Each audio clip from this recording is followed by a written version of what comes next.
ये सिल्क है क्या और ये बनता कैसे है? एक टसर सिल्क होता है, एक मलबरी सिल्क होता है। मैं उस पे ही पूछने वाला था क्योंकि मैंने सुना है 4 तरह के सिल्क होते हैं जी। आप कह रहे हैं 2 तरह के होते हैं। और ये तो कंट्रोवर्सी है क्योंकि जहां भी आप टाइप करो तो वो 4 तरह बताता है। हमारे ऐसे भी लोग हैं जिनको लगता है कि भाई ये वाली सिल्क नहीं पहननी, उनके लिए ऑप्शन क्या है? क्या वो सिल्क ना पहने या ऑप्शन क्या है? बहुत सारे ऐसे फैक्ट, ऐसे मिथ जो आप लोगों को सिल्क से रिलेटेड है आज आपको जानने मिलेगी। सो जय श्री कृष्णा, मैं हरीश मंत्री श्री शिवम से और आज हमारे बीच बहुत अमेजिंग प्रोमिनेंट पर्सनालिटी है।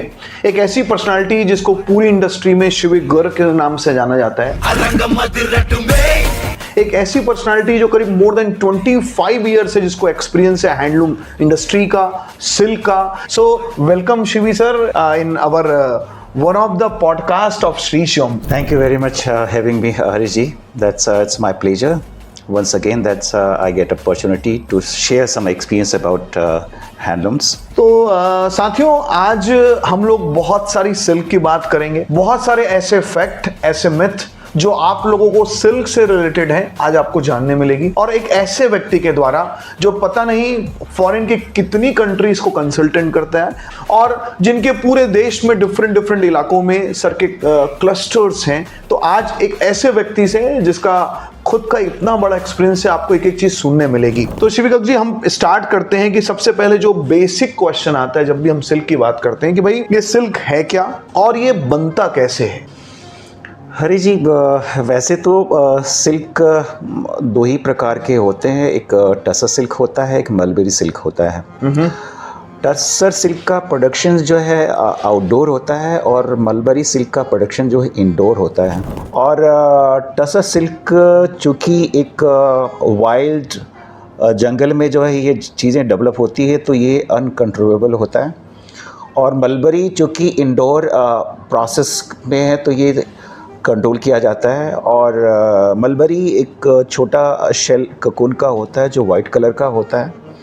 और टसर जो है ककून, ये थोड़ा ब्राउनी कलर का होता है। और बहुत सारे ऐसे नाम जानने को मिलते हैं टाइम टू टाइम कि ये एरी सिल्क क्या है, मूंगा सिल्क क्या है। मैं उस पे ही पूछने वाला था क्योंकि मैंने सुना है 4 तरह के सिल्क होते हैं जी। आप कह रहे हैं 2 तरह के होते हैं। हाँ। और ये तो कंट्रोवर्सी है क्योंकि जहां भी आप टाइप करो, चैट जीपीटी से भी पूछो तो वो 4 तरह बताता है। तो सर उस पे क्या बोलना चाहिए? देखिए, सालों से जो है ये नामकरण जो है हो रखे हैं तो गूगल भी जो है इनको डिनाई नहीं करता। उसी वजह से ये सारी नामकरण जो है गूगल में भी वो अपडेट हो रखे हैं। जो ईस्टर्न पार्ट है हिंदुस्तान का जो है, वेस्ट बंगाल आप इधर ले लीजिए, त्रिपुरा लीजिए, नागालैंड लीजिए, मेघालय लीजिए, इन एरियाज़ के अंदर में जो ककून्स होता है वो छोटी साइज़ का होता है, बट वो एक टसर का ही सिनोनियम्स आप समझ कर रखिए जो है उनको। नॉर्मली जो है उन ककून से निकाल कर जो धागा बनता है और कपड़े बनते हैं उसमें कलरिंग नहीं होती, क्योंकि उसका कलर का ही इतना इम्पॉर्टेंस है कि उस पर अगर अपन कलर कर देंगे तो उसकी ब्यूटी चली जाएगी। तो इसी वजह से जो है पर्टिकुलर वहाँ के ककून्स को नाम दिया गया है एरी सिल्क है या मूंगा सिल्क है। ओके, तो जब आप ऐसा बोल रहे हैं ना, मेरे मन में एक और प्रश्न आ रहा है कि आपके हिसाब से सिल्क जो भी बनता है वो वॉर्म से बनता है, इज इट? यस। ओके, तो जो सिल्क कुछ हमारे ऐसे भी लोग हैं कुछ कम्युनिटी के जिनको लगता है कि भाई हमको ये वाली सिल्क नहीं पहननी, तो फिर उनके लिए ऑप्शन क्या है? क्या वो सिल्क ना पहने या ऑप्शन क्या है? देखिए हरी जी, देखिए इन सब चीज़ों को लेकर बहुत सारा मिथ है। सिल्क सभी कम्युनिटीज़ के लोग पहन सकते हैं। ऐसा कुछ नहीं है कि सिल्क जो है किसी पर्टिकुलर कम्युनिटी के लिए है या इसको नहीं पहनना चाहिए। सिल्क बहुत ही अच्छा फैब्रिक है और बड़ा इको फ्रेंडली है। इसमें किसी भी प्रकार का कोई वाइल्ड प्रोसेस में किसी भी प्रकार का कोई इंसेक्ट को बोल लो या फिर प्रोसेसिंग में हो किसी भी प्रकार का कोई हार्मफुल तो मुझे नज़र नहीं आता। देखिए हरी जी, जैसा कि मैंने बताया कि टसर जैसे आउटडोर प्रोडक्शन है, ये ऑफ कोर्स एक इंसेक्ट होता है और ये इंसेक्ट के सलाइवा से ही डबल होकर एक शेल बनता है। इसका एक पर्टिकुलर टाइम फ्रेम होता है, तो उस विद इन टाइम फ्रेम के अंदर में अगर उस इंसेक्ट को स्टीम के थ्रू आप जो है जब तक डिमाइन ना कर ले तो वो टिकता नहीं है और फिर उस टाइम फ्रेम से बाद में वो जो ऑटोमेटिकली जो है इंसेक्ट जो है बाहर आ जाता है। तो बाहर आ जाता है तो शेल में जो एक छेद हो जाता है, होल हो जाता है। तो होल हो जाता है तो फिर क्या है कि उससे कोई स्मूथ यार्न निकल नहीं पाता। तो उस ककून से मैनुअल प्रोसेस के थ्रू जो है एक थिक यार्न जो है निकलता है, जिसे कई लोग जो है अहिंसा सिल्क भी बोलते हैं। और इसकी बहुत सारी जो है एथनिक साड़ीज़ भी काफ़ी बनती है जो है। ग्रेट। तो माय डियर फ्रेंड्स, इसका मतलब यह है कि सिल्क ऐसा जरूरी नहीं है कि सिल्क उसी तरीके से बनाया जाए और मार के ही बनाया जाए। एक अहिंसा सिल्क भी होती है जिसको हम बनाया कर सकते हैं। Yes, I got that. Thank you very much, क्योंकि ये एक बहुत अच्छा पॉइंट था। सो अगर मैं एक और क्वेश्चन पे आपके साथ आऊँ कि भाई जब हम सिल्क की बात करते हैं तो हम सिल्क में हम देखते हैं कि भाई जैसे हम अपने स्टोर पे श्री शॉप पे जब भी हम सिल्क एग्जिबिट करते हैं तो हम देश के जितने भी क्लस्टर है वहाँ से सिल्क लेके आते हैं और अप्रोक्स 50 से 54 टाइप ऑफ सिल्क हम करते हैं, जिसमें कोई पोचमपल्ली है, कोई मलबेरी है, कोई ओडिसी है और बहुत तरह की सिल्क है। तो एक आपने बोला 2 तरह की सिल्क होती है, फिर आपने वो बोला अब ये जो 52 और 54 तरीके हैं और जो नए नए नाम हैं, टसर है, मूंगा, आपने डिफरेंट टाइप ऑफ सिल्क्स हैं, तो ये क्या है एक्चुअली? हरीश जी देखिए, सभी स्टेट की साड़ियाँ, सभी स्टेट का क्राफ्ट का अपना एक नामकरण है। मैं अगर स्टार्ट करूं, मध्य प्रदेश है तो मध्य प्रदेश में 2 प्रकार की साड़ीज़ का चलन है सालों साल से। एक साड़ीज़ का नाम है चंदेरी, दूसरी साड़ीज़ का नाम है महेश्वरी। इनके प्रोसेस डिफरेंट हैं। अगर आप मोटिव्स में जाएंगे तो आपको थोड़ा बहुत चेंजेस मिलेंगे। आपको यान में अगर जाएंगे तो यान एकदम एग्जैक्ट सेम टू सेम मिलेंगे, बट उनका एक वीविंग टेक्निक जो है अलग होने की वजह से जो है वो एक अलग डिफ्रेंशिएट पैदा करता है। सेम चीज़ें आप इधर छत्तीसगढ़ में आएंगे तो छत्तीसगढ़ जो है पूरा टसर बिल्ट है, तो आप इधर जो है टसर की साड़ीज़ अब मिलेगी, जिसको हिंदी में नॉर्मली अपन कोसा भी कहते हैं। आप इधर आप चले जाइए उड़ीसा साइड में, तो उड़ीसा में भी जो है वही यान है, वही हैंडलूम है, टेक्निक अलग है, अलग टेक्सचर्स है, जो वहाँ साड़ीज़ जो है इक्कत के नाम से जानी जाती है। आप इधर वेस्ट बंगाल के साइड में निकल जाइए, सेम टेक्निक है, सेम यान, सारी सब चीज़ें हैं, उनकी प्रोसेसिंग अलग है, उनका क्राफ्ट अलग है।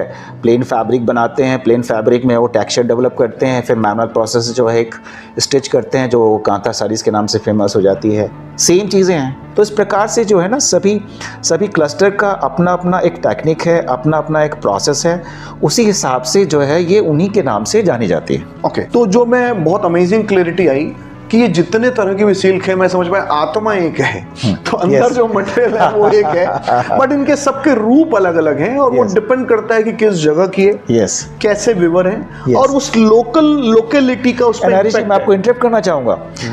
एक मज़ेदार बात यह है कि कई बार मैंने कोशिश करी कि चंदेरी का क्राफ्ट है तो ताना बाना, है तो हैंडलूम, क्यों ना मैं यहाँ डेवलप कर लूँ। मैंने काफ़ी बार ट्राई किया, पर वो स्किल और वो एक टेक्निक जो है मैं डेवलप ही नहीं कर पाया। मुझे समझ में नहीं आया कि ताना बाना है, हैंडलूम है, सेम टू सेम यान है, सारी सब चीज़ें हैं, क्यों ना मैं इस क्राफ्ट को मैं अपने स्टेट में डेवलप करूं। इसी वजह से सारे स्टेट्स में अपने अपने क्राफ्ट की महत्ता है और अपने अपने क्राफ्ट में के लिए वो सजग है और वो क्राफ्ट अलग अलग स्टेट में अपनी अपनी इंपॉर्टेंस बनाकर रखा हुआ है। नहीं तो ताना बाना ही है, अगर कोई चाहे तो एक अंडर द रूप सारे क्राफ्ट को एक डेवलप कर सकता है, बट ऐसा नहीं है। Excellent point. इसका मतलब कहीं ना कहीं वो जो चीज है वो उस जगह की स्पेशलिटी है। हो सकता है पानी का फर्क भी पड़ता हो, उस इन्वायरमेंट का फर्क पड़ता हो, उस टेम्परेचर का, वहां की हवाओं का, जब ये ओवरऑल इंपैक्ट आता है तो वो चीजों का आउटकम आता है। Super. So I am sure ये बहुत अमेजिंग फैक्ट होगा आप लोगों के लिए। शिव जी आगे चलते हैं और एक बहुत इंपॉर्टेंट क्वेश्चन पूछना चाहूंगा मैं कि जब भी हम सिल्क की साड़ी तो ले लेते हैं, ठीक है, और महंगे से महंगी साड़ी ले लेते हैं, जिस भी रेट की साड़ी लेते हैं, सबसे बड़ा क्वेश्चन आता है कि इन सिल्क की साड़ियों को रखना कैसे, केयर कैसे करें और इनकी वॉशिंग इंस्ट्रक्शंस क्या क्या होंगे। हरी जी, बहुत इंपॉर्टेंट चीज़ है। कोई भी प्रोडक्ट ले लेते हैं और उसके रख रखाव में अगर अपन ध्यान नहीं दें तो वो कितना भी महंगा हो खराब ही हो जाएगा। सेम चीज़ें जो है साड़ीज़ में भी होती हैं। मेरा तो ऐसा समझना है या मानना है, जो मैंने अनुभव किया है अपनी माताश्री से, जब भी कोई नया चीज़ बनती साड़ीज़ को लेकर तो मैं मामा को देता और मामा जो है उसको पुराने ज़माने में रीठा से वॉश कर कर उसको एयरिंग देती थी। उसी से मुझे एक्सपीरियंस हुआ कि इन साड़ीज़ के रख रखाव में कितना ध्यान देना चाहिए। जनरली इन साड़ीज़ में जो है बहुत सारे केमिकल ट्रीटमेंट कराकर और उसकी शाइनिंग को बढ़ाना या उसमें कुछ स्टिफनेस देना साड़ी को बेकार करना है। जिस प्रकार नेचुरल साड़ीज़ होती है उसी प्रकार से प्लेन वाटर में उसको वॉश करके एयरिंग देके और एक स्टीम आयरन होना चाहिए। अगर आप इसमें केमिकल प्रोसेसिंग करते हैं तो उसका जो एक शाइनिंग पार्ट है ना, जो एक नेचुरल पार्ट है, वो ढक जाता है, वो खराब हो जाता है, वो डिग्रेड हो जाता है। और कुछ साड़ीज़ ऐसी हैं कि आप फोल्ड करके रख देंगे तो कॉर्नर से वो टीयरिंग हो जाती है, फट जाती है। तो इनका रख रखाव बहुत इंपॉर्टेंट है और ऑफ कोर्स आप मैनुअल प्रोसेस के जरिए इसको वॉश कर सकते हैं, कोई इसमें हार्म नहीं है। मशीन वॉश भी कर सकते हैं अगर अच्छी टेक्नोलॉजी है उनके पास में और से अगर वो प्रोसेसिंग करते हैं तो ये मशीन से भी वॉश की जा सकती है, स्टीमिंग आयरनिंग की जाती है, इसमें कोई ऐसा हार्मफुल नहीं। But again I am repeat कर रहा हूँ कि इन साड़ी का रख रखाव बहुत इंपॉर्टेंट है। ओके, एक और क्वेश्चन है सर कि हम जब सिल्क की बात करते हैं तो दो तरह का सिल्क है। एक तो सिल्क है जिसको हम रियल सिल्क बोलते हैं और एक सिल्क है जिसको हम आर्ट सिल्क बोलते हैं। और यकीन मानिए कि वही साड़ियाँ जो हम 20,000, 25,000, 15,000, 10,000 में देखते हैं, 8,000 में देखते हैं, सेम तरह की दिखने वाली साड़ियाँ हमको 2,000, 2,500, इवन 700, 800 में मिलती है। इवन हम खुद सेल करते हैं। तो एक हम आर्ट सिल्क बोलते हैं, एक हम प्योर सिल्क बोलते हैं। क्या फ़र्क है इन दोनों में और क्या डिफरेंस है इन दोनों में? दिखने में अगर सेम है तो फ़र्क क्या है? देखिए हरीश जी, as far as my knowledge is concerned about that natural fiber और man made fibers, आज के टाइम में man made टेक्नोलॉजी इतनी एडवांस हो गई है, इतना ज़्यादा research work not only in India, पूरा वर्ल्ड जो है इस पर रिसर्च करता रह रहा है। और जिस प्रकार की टेक्नोलॉजी आ गई है उनका मेन फोकस ये रहता है कि नेचुरल फाइबर जो एक्सपेंसिव है, नेचुरल तरीके से जो चीज़ें डेवलप की गई है उनके कंपटीशन में किस प्रकार से मैन मेड जो है सस्ता बना सके। तो जनरली जो है आप पाएंगे आप वर्ल्ड के अंदर में सिंथेटिक फाइबर में जिन्हें पॉलिस्टर है, नायलॉन है, रेयॉन है, ये 3-4 प्रकार की जो है एक प्रकार का पेट्रोलियम प्रोडक्ट्स हैं जिन पर काफ़ी रिसर्च हो रहा है और मास प्रोडक्शंस हैं और मास पीपल को टारगेट करके बनाया जा रहा है। तो ऑफ कोर्स जब इतनी हाई टेक्नोलॉजी में इतना वॉल्यूम में प्रोडक्शंस हो रहा है तो ये सस्ता ही होगा। पर हैंडलूम से बना हुआ प्योर यार्न है जो नेचुरल तरीके से ग्रो किया हुआ है, महंगा होगा बिकॉज उसमें डायरेक्टली जो है मैन पावर का इनपुट है, टाइम टेकिंग प्रोसेस है, that is the only reason like you know. And जहाँ तक सवाल है कि कंफर्ट लेवल का मैं बात करेंगे, चूँकि नेचुरल है, नेक्स्ट टू स्किन है, तो नेक्स्ट टू स्किन होगा तो उसकी अपनी एक फीलिंग्स है, उसकी अपनी एक सपलिंग है, उसका अपना एक शेप है, उसका एक अरोमा है जो आप मेन मेड फाइबर्स में नहीं मिल सकता आपको। कितना भी हाई टेक्नोलॉजी आप अडॉप्ट कर लें, कितने भी अच्छे तरीके से उसकी प्रोसेसिंग कर लें, same to same colour match कर लें, सेम टू सेम उसका वेट मैच कर लें, बट आप जब पहनेंगे ना तो पहनने के बाद ही आपको पता चल जाएगा कि नेचुरल क्या है और मैन मेड क्या है। अमेजिंग। और मेरे को आपकी जब आप नेचुरल की बात कर रहे हैं और आपके एक्सप्रेशन जो है चेहरे के, और जब आप आर्ट सेल की बात कर रहे थे उस एक्सप्रेशन से मुझे डिफरेंस समझ आ रहा है। और एक चीज तो फाइनल है कि अगर आप नेचुरल पहने उसके बाद अगर आप आर्टिफिशियल पहनेंगे तुरंत आपकी फीलिंग में अंतर आ जाएगा। शायद इसीलिए पहले जब पूजा की जाती थी तो सिल्क की साड़ी पहनी जाती थी। जितने भी ओरिजिनल आप देखेंगे, अगर हम जिस भी कम्युनिटी के हैं, हमारे शादियों में जो पहले प्रचलन था वो सिल्क की साड़ियों का था, क्योंकि एकदम इसको प्योर माना जाता है, शुद्ध माना जाता है और इसको देव के वस्त्र माने जाते हैं। यस, ये आपने अच्छा वर्ड बोला, मेरे लिए भी मैं कहीं यूज़ करूँगा इस वर्ड को, जो है देव साड़ी जो है अनमोल चीज़ है जो एक पर्टिकुलर एक आस्पेश के समय में जो पहनी जाती है। ये वर्ड अच्छा है आपका, देव जो है। Excellent, thank you sir. आइए एक बहुत ही अमेजिंग टॉपिक पे आते हैं, क्योंकि ऐसा कहा जाता है कि सिल्क जो है धरोहर है भारत की। यस। और कहीं ना कहीं कुछ सिलेक्टेड चीज़ें ऐसी हैं जिसके नाम से हम गर्व कर सकते हैं, उसमें से एक सिल्क है। यस। तो अगर मैं अभी सिल्क की बात करूं और नेचुरल सिल्क की बात करूं जो बनाया जाता है, तो क्या चैलेंजेस हैं इस नेचुरल सिल्क पे बुनकर को या जो इनको बनाने वाले हैं उनको, उनकी स्थिति क्या है? क्योंकि आप पूरे देश को जानते हैं, सभी लोगों से आपके कनेक्शंस हैं, तो बुनकर की स्थिति क्या है? वो जो प्रोडक्शन बना रहे हैं, जो प्रोडक्ट बना रहे हैं, उसकी स्थिति क्या है? क्या एक्सपोर्ट हो रहा है, क्या हो रहा है? तो थोड़ा सा उस पर प्रकाश डालेंगे आप। हरीश जी, जैसे कि मैंने पूरे हिंदुस्तान के सारे हैंडलूम क्लस्टर को एक्सप्लोर किया है और बहुत सारी वीवर्स आज भी कनेक्टेड हैं और आज भी बहुत सारे चैलेंजेस का सामना कर रहे हैं। बेसिकली मुझे ये समझ में पड़ता है कि इस पे हिंदुस्तान के अंदर में ऐसी कोई रिसर्च इंस्टीट्यूट नहीं है कि सिल्क के प्रोसेसिंग में कुछ अपना इनपुट या कुछ ऐसी टेक्नोलॉजी डेवलप करें। और रहा हैंडलूम का, तो हैंडलूम का ऑफ कोर्स जिस प्रकार का रिटर्न मिलना चाहिए एक वीवर को, उसकी फैमिली को, वैसा रिटर्न नहीं मिलता है। Of course same colour, same weight, same चीज़ दिखने वाली चीज़ें जो है मार्केट में हैं जो कि वो सिंथेटिक हैं, उसके कंपटीशन में आना बहुत टफ है। तो इन सब वजह से जो है ये हैंडलूम सेगमेंट जो है चैलेंजेस मीट कर रहा है। नई जनरेशन जो है पुरानी जनरेशन को देखकर अपना माइंडसेट प्रॉपर नहीं बना पा रहा है कि मैं अगर इस सब्जेक्ट में काम करता हूँ तो क्या मैं अपने परिवार को सरवाइव कर पाऊँगा कि नहीं कर पाऊँगा।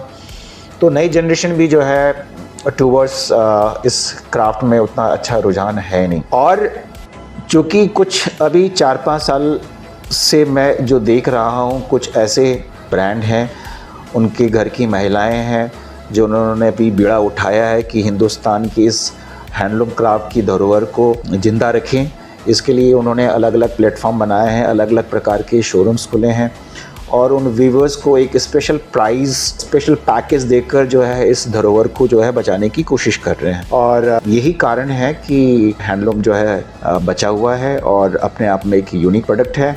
ओके, तो आप श्री श्योम से इतने सालों से जुड़े हैं, आप काफ़ी टाइम से श्री श्योम को सपोर्ट कर रहे हैं, इन व्यूवर्स को कैसे हम एम्पावर कर सकते हैं, और शायद आपने बहुत सारा काम श्री श्योम के साथ मिलकर किया है। तो मुझे थोड़ा आप बताएंगे डिटेल में कि जो आप हमारे साथ काम कर रहे हैं, देश में कहाँ कहाँ क्या काम कर रहे हैं और एक्चुअली क्या हो रहा है और क्या चीज़ें एक्चुअली जो श्री श्योम पे कस्टमर आते हैं उनको मिलती है। देखिए, मैं काफ़ी साल से जो है श्री श्योम की से जुड़ा हुआ हूँ। यहाँ काम करने वाले लोग और सभी एक एज ए फैमिली के तौर पर जो है लोग काम करते हैं, बड़े हम्बल हैं, बड़े डाउन टू अर्थ हैं और हमेशा कुछ ना कुछ नया सोचना करने का उनकी चाहत रहती है। तो जहाँ तक सिल्क फैब का सवाल है, ये काफ़ी सालों से, मेरे ख्याल से 10 से 12 सालों से जो है ये सिल्क फैब चलता आ रहा है श्री श्योम के अंदर में। श्री श्योम के जहाँ तक मुझे नॉलेज है करीब 17-18 क्लस्टर्स हैं। ओके। और सभी क्लस्टर में काम हो रहा है, अच्छा काम हो रहा है, बढ़िया काम हो रहा है। और श्री श्योम आज के टाइम में तो मैं कहूँगा कि अपने आप में एक ब्रांड है। उसका रिज़ल्ट ये है कि श्री श्योम डे बाय डे जो है ग्रो कर रहा है। Thank you very much sir for your words. मैं एक चीज़ आपको और पूछता हूँ कि भाई जो सिल्क के जो डिफरेंट कलर्स होते हैं, ठीक है, तो जब हम ऑर्गेनिक की बात करते हैं, ये सब बात करते हैं, तो अगर मैं बात करूँ कि भाई पीले कलर की सिल्क साड़ी है, तो भाई ये पीला होती कैसे, ये साड़ी का कलर कैसे आता है? देखिए, ये बहुत ही इंटरेस्टिंग सब्जेक्ट है जिसमें मेरा स्पेशलाइजेशन है।